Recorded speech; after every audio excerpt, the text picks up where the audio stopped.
Hello बच्चों, मैं doctor Sunita Nandal कक्षा 11th के लिए चैप्टर है स्पीति में बारिश, उसके अभ्यास के प्रश्नोत्तर लेकर आई हूँ। आइए पढ़ते हैं। इतिहास में स्पीति का वर्णन नहीं मिलता क्यों?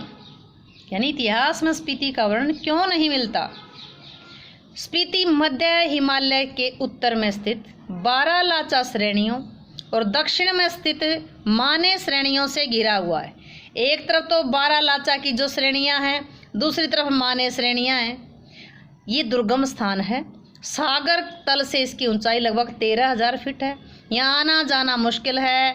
यहाँ की जनसंख्या प्रति वर्ग मील 4 से भी कम है। यह संदेश भेजने के लिए वायरलेस सेट का प्रयोग किया जाता है। स्पीति के अलंघ्य भूगोल के कारण इसका वर्णन इतिहास में कहीं भी नहीं मिलता। अगला है, स्पीति के लोग जीवन यापन करने के लिए किन कठिनाइयों का सामना करते हैं? स्पीति के लोग कई प्रकार की विपरीत परिस्थितियों का सामना करते हैं। स्पीति तहसील का अलंघ्य भूगोल यहाँ के लोगों के जीवन यापन के लिए कठिनाइयाँ उत्पन्न करता है। यह संदेश किससे भेजे जाते हैं? पहले पढ़ चुके, केवल वायरलेस सेट से भेजे जाते हैं। ऊंचे दर्रों, कठिन रास्तों के कारण यहाँ आना जाना कठिन है, भी दुर्गम है। सर्दी की ऋतु में तो बिल्कुल ही नहीं जाया जाता। स्पीति में वर्षा ना के बराबर होती है। यह पेड़ और हरियाली नहीं होती। साल में एक बार जौ, मटर और गेहूं की फसल होती है। यहाँ फल और लकड़ी पैदा नहीं होती। सिंचाई के साधन ही नहीं है। जो स्पीति नदी है उसका तट बहुत चौड़ा है, इसलिए लोगों का भावों का जीवन जीना पड़ता है। लोग ठंड में ठिठुरते हैं। लोगों को घर गर्म करने के लिए लकड़ी नहीं मिलती। वे 8-9 महीने से इस दुनिया से कटे रहते हैं। लेखक को अचरज है कि यहाँ इतने कम लोग भी कैसे बसे हुए हैं, जिंदगी नहीं वहाँ। नेक्स्ट, लेखक माने श्रेणी का नाम बौद्धों के माने मंत्र के नाम पर करने के पक्ष में क्यों है? मध्य हिमालय के दक्षिण में जो श्रेणी है वो माने श्रेणी कहलाती है। हमने पढ़ा था सार के बीच में। लेखक माने श्रेणी का नाम बौद्धों के माने मंत्र के नाम पर इसलिए करते हैं, इसके पक्ष में है क्योंकि इस श्रेणी में माने मंत्र का बहुत अधिक जाप हुआ। माने मंत्र का इतना अधिक जाप हुआ कि वहाँ की श्रेणियों का नाम ही माने के नाम पर रख दिया। नेक्स्ट, ये माने की चोटियां बूढ़े लामाओं के जाप से उदास हो गई। इस पंक्ति में लेखक के माध्यम से लेखक ने युवा वर्ग से क्या आग्रह किया?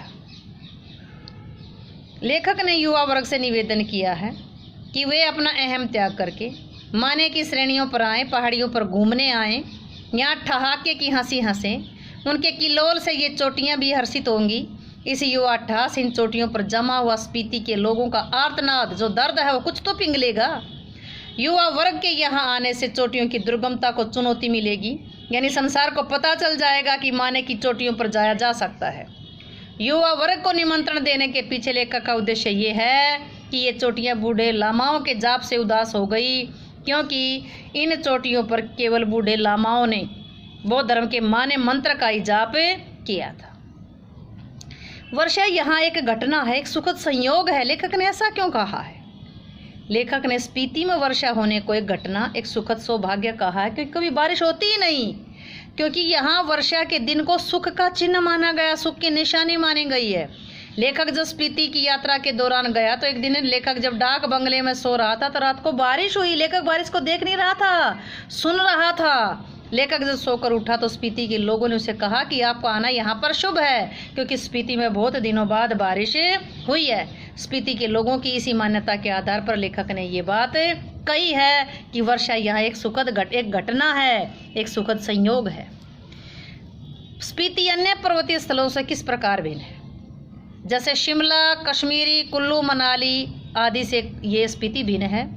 इसकी भिन्नता के अनेक आधार हैं। स्पीति में साल में एक फसल होती है। फसल के नाम पर जौ, मटर, गेहूँ और सरसों होती हैं। फल सब्जियां नहीं उगती। अन्य पहाड़ों पर फल सब्जियां उगती हैं, फसलें भी उगती हैं। स्पीति में पहाड़ों की ऊंचाई 23,064 फीट तक। अन्य पहाड़ इतने ऊंचे नहीं हैं। कश्मीर, शिमला, कुल्लू, मनाली यहाँ पर्वतीय पर्यटन स्थलों पर खूब वर्षा होती है। स्पीति में ना के बराबर बारिश होती है। अन्य पहाड़ों पर परिवहन संचार की सारी सुविधाएं हैं। यहाँ पर परिवहन के साधन और संचार के साधन ना के बराबर है। अन्य पर्वतीय स्थलों पर सारा साल घूमने फिरने वाले पर्यटक आते रहते हैं। स्पीति में ना के बराबर आते हैं। स्पीति में केवल 2 ऋतुएं होती हैं, शीत और बसंत, और अन्य पहाड़ों पर सभी ऋतुएं होती हैं। उम्मीद है कि क्वेश्चन आपको अच्छे से समझ आए होंगे। समझ आए हों तो वीडियो को लाइक करें, शेयर करें, चैनल को सब्सक्राइब करना ना भूलें।